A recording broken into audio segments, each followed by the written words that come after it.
উচ্চ আদালতের ৩২ বিচারপতির বাসায় সরকারি কর্মচারী দিয়ে গৃহকর্মীর কাজ করানোর অভিযোগ উঠেছে। এই বিষয়ে প্রতিকার চেয়ে প্রধান বিচারপতির কাছে আবেদন করা হয়েছে। এতে ১৯ পরিবারের সদস্যদের বিরুদ্ধে শারীরিক বা মানসিক নির্যাতনের কথা উঠে এসেছে। আর এই বিষয়ে সমকালে আজ একটি বিশেষ প্রতিবেদন প্রকাশিত হয়েছে। আজকের সংবাদ পর্যালোচনায় এই বিষয়ে বিস্তারিত জানাতে আমাদের সঙ্গে যুক্ত আছেন সমকালের সিনিয়র রিপোর্টার ওয়াকিল আহমেদ হিরণ। হিরণ, কেমন আছেন? জি, ভালো আছি। সংবাদ পর্যালোচনায় আপনাকে স্বাগত জানাচ্ছি। আপনার কাছে জানতে চাই, ন্যায় বিচার প্রতিষ্ঠা করে যারা দেশের, তাদের বাসায় অবিচারের অভিযোগ, এই বিষয়ে আপনার কাছে একটু বিস্তারিত জানতে চাই। ধন্যবাদ আপনাকে। কোনো ব্যক্তি যদি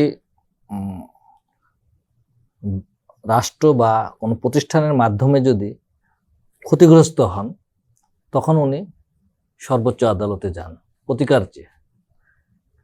সর্বোচ্চ আদালতের বিচারপতিরাই তার আবেদনের প্রেক্ষিতে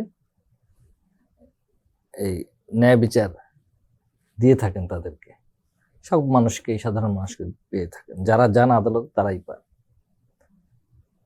আসলে হয়েছে কি, যে ওনাদের বাসায় এরকম ঘটনা দীর্ঘদিন যাবৎ হচ্ছে, যেটা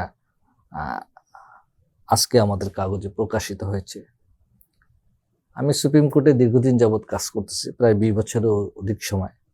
সুপ্রিম কোর্ট অঙ্গনে, হাইকোর্ট এলাকায়, জজ কোর্ট এলাকায়, বিভিন্ন এলাকায়, আদালত এলাকায় কাজ করি।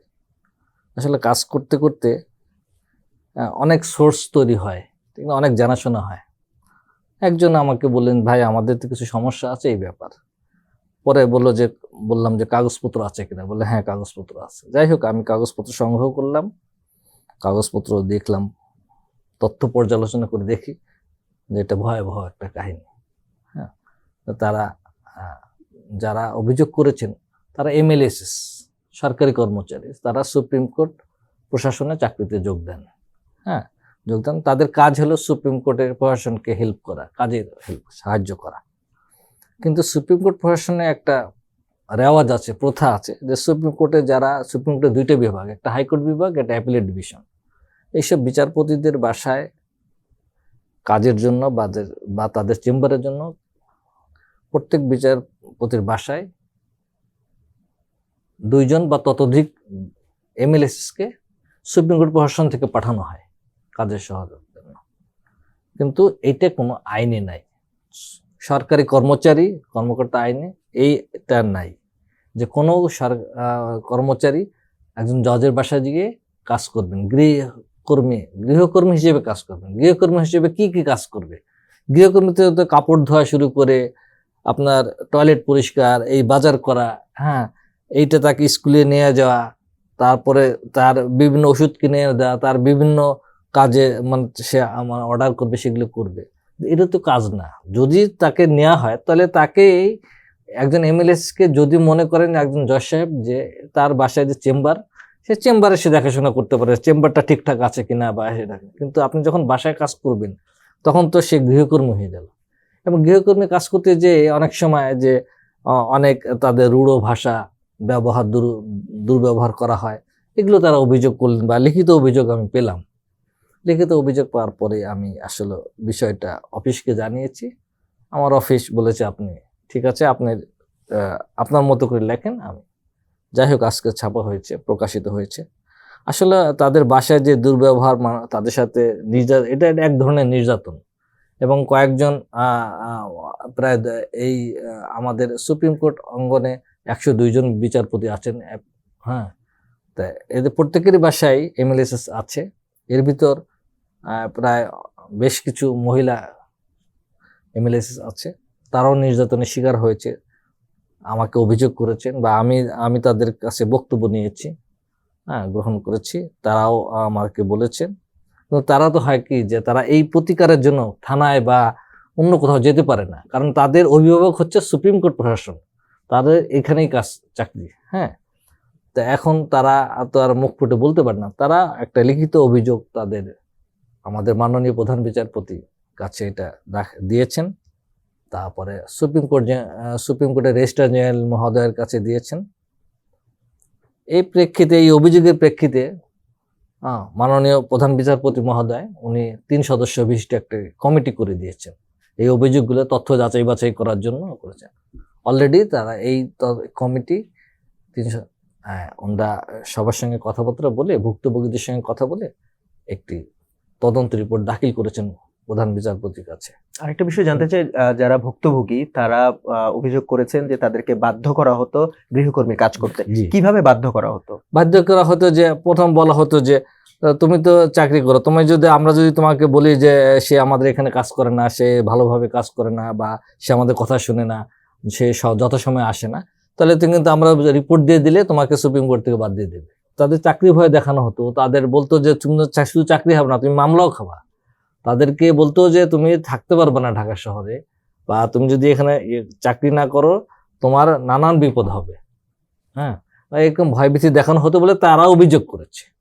এটা তাদের অভিযোগ। এটা কতটা আসলে আমরা তো এটা তাদের অভিযোগের প্রেক্ষিতে আমরা বলতে পারি, কিন্তু অভিযোগটা কতটা সত্য তা আমরা তো আসলে জানি না। কতজন এরকম ভুক্তভোগী আপনার কাছে এসেছে বা এই তথ্য আছে আপনার কাছে? 70 জন। হ্যাঁ, 70 জন প্রায় হবে। 70 জনের কাছে মানে অভিযোগ 70 জন এরা করেছেন। এখানে তো ধরেন সবার বাসায় তো এগুলো হয় না, ঠিক না?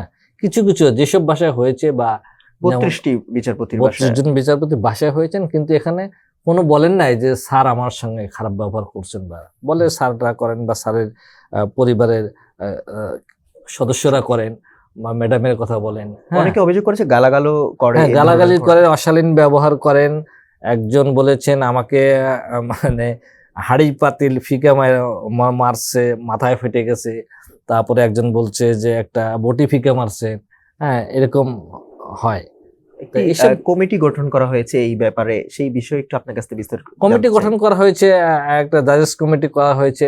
কমিটি কথাও বলেছেন সবার সঙ্গে, আমরা জেনেছি। কিন্তু কমিটির যে প্রতিবেদন তো আসলে আমাদের কাছে দেওয়ার কথা না।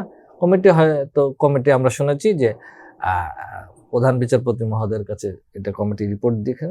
প্রধান বিচারপতি মহোদয় এটা তথ্য যাচাই করে পরবর্তী পদক্ষেপ গ্রহণ করবে। কি ধরনের এইটাতে পদক্ষেপ নিতে পারে বলে আপনার ধারণা? কি ধরনের পদক্ষেপ নিতে পারে এটা তো আসলে আমি আগে থেকে বলতে পারি না, তবে আমার মনে হয় যে উনি ভালোই পদক্ষেপ নেবেন। বা যেহেতু এটা একটা অভিযোগ, একটা গুরুতর অভিযোগ, এটা তো আসলে ঠিক না। একজন জাস্টিসের বাসায় যদি কোনো কেউ মানে হয়রানির শিকার হয়, দুর্ব্যবহার শিকার হয়, নির্যাতনের শিকার হয়, এটা যেহেতু যেসব জাস্টিস আমাদেরকে ন্যায় বিচার দেন, মানুষকে প্রতিকার দেন, সে তাদের বাসায় হলে তো খুবই দুঃখজনক। তো আসলে আমরা এটা অনাকাঙ্ক্ষিত ঘটনা, বুঝছেন না? এটা দীর্ঘদিন যাবৎ হয়ে আসতেছে। আর হলো যে প্রথম কথা হলো যে তারা হলো সরকারি কর্মচারী, ঠিক না? সরকারি কর্মচারীকে একজন জাজের বাসায় পাঠানোর কোনো নিয়ম নাই, কোনো আইনে নাই, কোনো বিধানে নাই, কোনো কিছুতেই নাই। এই অনিয়মটা কতদিন ধরে চলছে? দীর্ঘদিন যাবৎ চলে আসছে। এটা কাস্টমস। এটা আমি অনেক জাজের সঙ্গে কথা বলেছি, তার বলছে কাস্টম, প্রথা, এটা হয়ে আসতেছে, দিচ্ছে, কিন্তু এটা কোনো কোথাও না। তো এটা আপনার যদি কোথাও না থাকে, তো আপনি আইনে তৈরি করেন, আপনি আইন তৈরি করেন, আইন পাশ করেন, করে যে না তাদের বাসায় 2 জন 5 জন থাকবে, অসুবিধা কি? কিন্তু তারা তো জাজ সাহেবের বাসায় থাকে, একজন কুক পান, একজন প্রহরী পান, একজন পিয়ন পান দাপ্তরিক কাজ জন্য, এগুলো তো ওনার বাসায় পান। আর উনি অফিসে তো পানি, অফিসে যখন থাকেন তখন ওনার জমাদার থাকে, তার পিয়ন থাকে, তার সবকিছুই থাকে। কিন্তু এটা তো অফিসে থাকবে, কিন্তু বাসায় যখন দেয়া হয় সেই সব বাসায় তো তাদেরকে আসলে সেই সাবধানে কাজ করতে উচিত, ঠিক না? তাদের তো একটা নিয়ম আছে, তারা কি কি কাজ করতে পারবে, ঠিক না? আপনি তো সবাই গৃহস্থলী কাজ করতে পারবে না, তাকে তো গৃহস্থলী কাজ করানো যাবে না, এটা ঠিক না। আর এটা হলো সবচেয়ে আপনার প্রথম কথা হলো যে আপনি সরকারি কর্মচারী আইনে এটা কোনো আইন বা বিধান নাই, যাদের নাই। বিরুদ্ধে তারপরেও আপনি যাকে নিচ্ছেন তাদের প্রতি নির্যাতনের যে অভিযোগটা পাচ্ছে, এটা তো আসলে তো লিখিতভাবে তারা জানিয়েছে। যাদের যে সকল বিচারপতির বিরুদ্ধে এই অভিযোগটি এসেছে তাদের সঙ্গে কথা হয়েছে না, তারা কি বলছেন? তারা কেউ মানে তাদের সবার সঙ্গে আমাদের আসলে কথা হয় নাই। আমি 2-1 জনের সঙ্গে কথা বলেছি, তারা বলেছেন, অফ দ্য রেকর্ড কথা বলেছি, তারা বলেছেন না এই ধরনের কোনো ঘটনা আমাদের না। হ্যাঁ, অনেক সময় তারা আইসে অনেকে আমাদেরকে আরো বলে যে স্যার আমি লেখাপড়া শিখছি, এখানে ধরেন MLSS এর পদমর্যাদা হলে SSC পাস যোগ্যতা, শিক্ষাগত যোগ্যতা, এখানে গ্রাজুয়েট, মাস্টার ডিগ্রি, এমনকি MBA পাস করাও আছে। এখন তারা বলে কি যে আমাদেরকে দিয়ে যদি এখন টয়লেট পরিষ্কার করায়, আমাদেরকে যদি বাজার করায়, আমাদেরকে দিয়ে যদি কাপড় কাচায়, হ্যাঁ, তো তো এটা তো আসলে ঠিক না। থালা বাসন ধোয়া এরকম নাকি অভিযোগ পাওয়া যায়। এখানে এখানে ছেলে পুরুষ বাকি নারী বাকি, ঠিক না? আপনার তার তো একটা তার আমি মনে করি যে প্রত্যেকেরই ব্যক্তি মর্যাদা আছে, ঠিক না? সে ছোট চাকরি করতে পারে, আপনার বাসায় থাকতে পারে, কিন্তু আপনি তার প্রতি নির্যাতন বা তার সঙ্গে দুর্ব্যবহার করার আপনার কোনো অধিকার নাই, আর থাকা উচিত আমি মনে করি। এখন মনে হয় যে আমার মনে হয় যে সুপ্রিম কোর্ট প্রশাসনের উচিত বা আমাদের প্রধান বিচারপতি মহোদয়ের উচিত যে এই বিষয়ে তড়িৎ ব্যবস্থা গ্রহণ করা এবং প্রশাসনকে মানে এই বিষয়টাকে যেন আর বৃদ্ধি না হয় বা এইসব মানে ঘটনা আর না ঘটে, এটা যেন উনি আমি মনে হয় যে উনি হস্তক্ষেপ করলেই বিষয়টা মানে পরিষ্কার হয়ে যাবে। 3 সদস্যের যে কমিটি গঠন করা হয়েছে তাদের মধ্যে কে কে আছেন যদি বলা যায়, আর একটি বিষয় হচ্ছে যে কতদিনের মধ্যে তারা প্রতিবেদন জমা দিবে প্রধান বিচারপতি? না, জমা অলরেডি দিয়েছেন। আমাদের মাননীয় মানে আপিল বিভাগের জ্যেষ্ঠ বিচারপতি মোহাম্মদ আশফাকুল ইসলাম ওনার নেতৃত্বে হাইকোর্ট বিভাগের অপর দুজন বিচারপতি আছেন, বিচারপতি ফারাহ মাহবুব আর বিচারপতি শশাঙ্ক শেখর সরকার। এই 3 জনের নেতৃত্বে জাজেস কমিটি করে দিয়েছিলেন। ওনারা তো তদন্ত করে, ওনারা তথ্য পর্যালোচনা করে ওনারা রিপোর্ট অলরেডি প্রধান বিচারপতির কাছে জমা দিয়েছেন। এখন উনি মহোদয় প্রধান বিচারপতি মহোদয় সিদ্ধান্ত দিবেন। আমরা মনে করছি যে খুব শীঘ্রই আমরা হয়তো কিছু বিষয় এইসব বিষয় জানতে পারবো যে কি সিদ্ধান্ত হলো বা কি হলো। আর আসলে এটা আসলে মোটেই কাম্য না আমাদের। এটা আসলে এই যে বৈষম্য, ঠিক না? এই বৈষম্যটা আসলে কারণ তারা ছোট চাকরি করে একজন জাজ সাহেবের বাসায়, এটা দেশের মানে এটা একটা অনেক ধরনের বার্তা চলে যায়, ঠিক না? তাদের এইসব ঘটনা আসলে প্রকাশও বা প্রচার করা এইটা মানে আমরাও মানে খুব দ্বিধাবোধ করি, ঠিক না? তথ্য ভিত্তিতে ছাড়া এগুলো আসলে করা ঠিক না। আমরা আসলে আমার কাছে যথেষ্ট তথ্য আছে এবং আমি সবার সঙ্গে কথা বলেছি এবং তারা আমি তথ্য ভিত্তিতেই আমি রিপোর্ট করেছি। জি হিরণ, ধন্যবাদ সংবাদ পর্যালোচনায় আমাদেরকে আজকে সময় দেওয়ার জন্য। অন্য কোনো দিন আপনার সঙ্গে আমরা আবারও যুক্ত হব। ধন্যবাদ আপনাকে, ধন্যবাদ সমকালের সবাইকে। দর্শক, এই ছিল আজকে সংবাদ পর্যালোচনায়। অন্য কোনো দিন নতুন কোনো বিষয় নিয়ে আমরা আবারও হাজির হব। ততক্ষণ পর্যন্ত সমকালের সঙ্গে থাকুন।